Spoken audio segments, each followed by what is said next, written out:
네, 술술법입니다. 네, 쏠쏠. 네, 저희가 부동산 매매 계약서 검토를 많이 하는데요. 계약서만 봐도 누가 계약서를 갖고 왔느냐, 누가 적었느냐, 계약서를 적을 줄 알고 갖고 온 사람이 사실 계약서상의 갑인 경우가 많습니다. 여러분, 오늘 이 영상 보시면 여러분도 계약서를 많이 작성해 본 사람처럼 될 수 있습니다.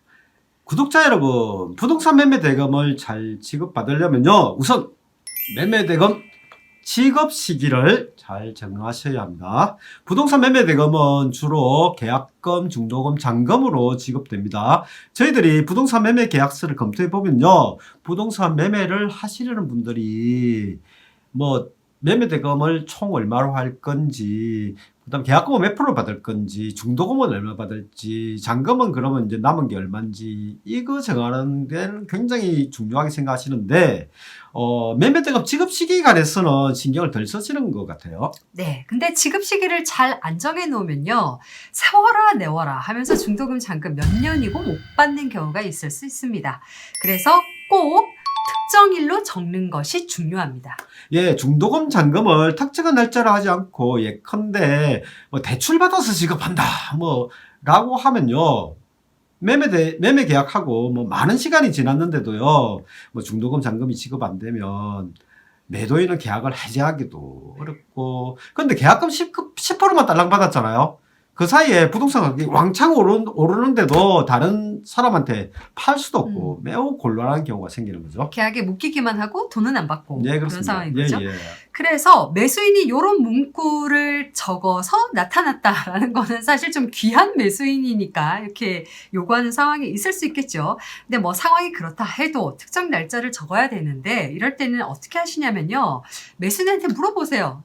그러면 언제까지 대출 받으실 계획이시냐, 이렇게 하면 이야기를 하겠죠.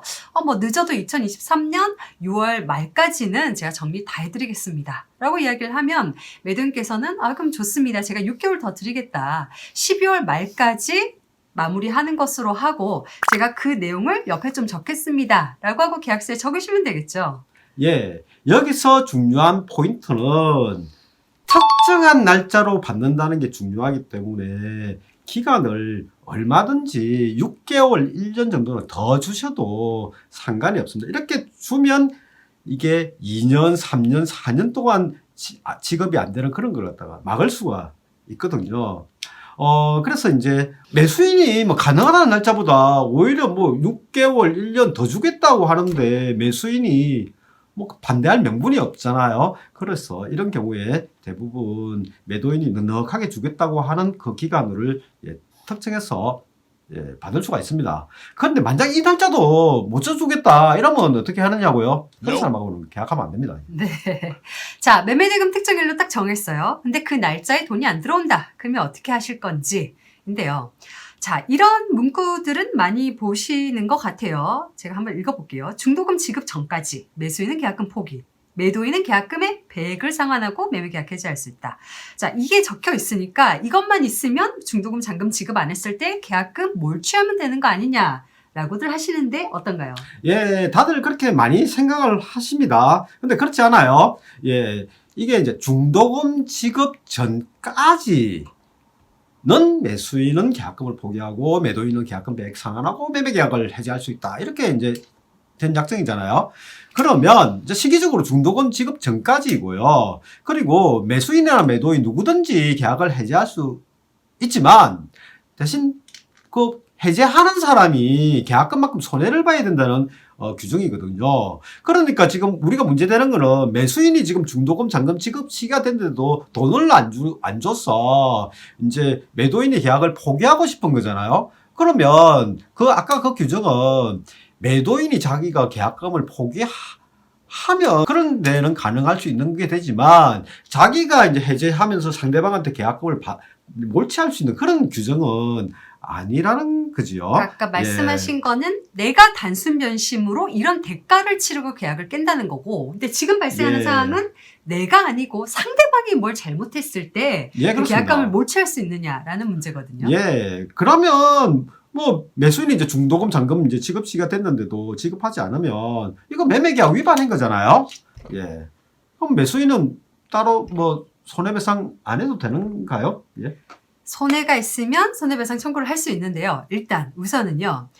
매수인이 지금 중도금 잔금을 안 내고 있다는 건 이행을 지체하고 있다는 거거든요. 그러면 매도인은 이런 경우에 계약을 해지하기 위해서는 한 번 더 기회를 줘야 돼요. 상당한 기간을 두고 언제까지 중도금 내세요. 언제까지 잔금 내세요. 이렇게 최고를 해야 되거든요.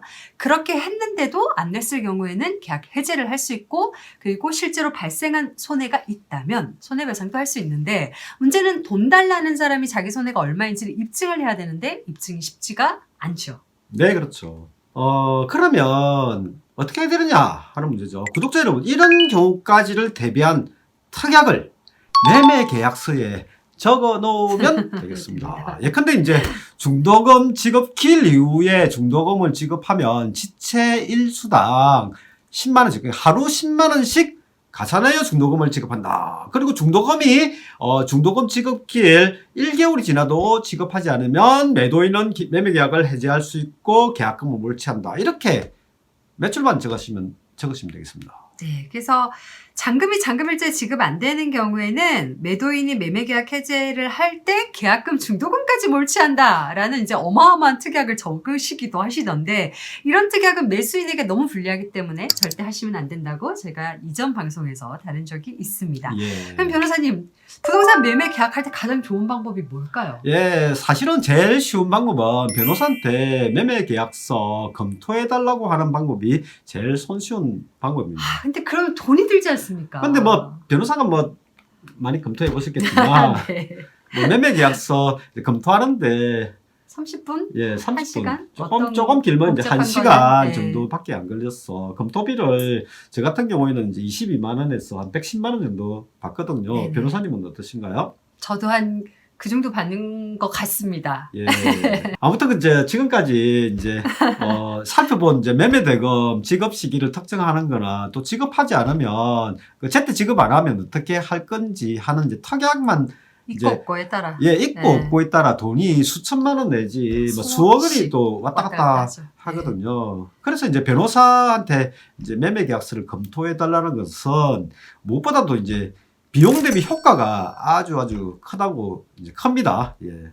그리고 이제 변호사는 법적 최고 권위자고 또 공정하다고 보기 때문에 예, 계약서 초안에 대해서 저희들이 문구 수정해 가지고 검토서를 제출하면 예, 변호사가 요구한 문구대로 대부분 수정됩니다. 네. 그래서 오늘은 부동산 매매 계약에서 공통적으로 문제될 수 있는 것들에 대해서 살펴봤습니다. 이상 술술법이었습니다. 고맙습니다. 네, 감사합니다.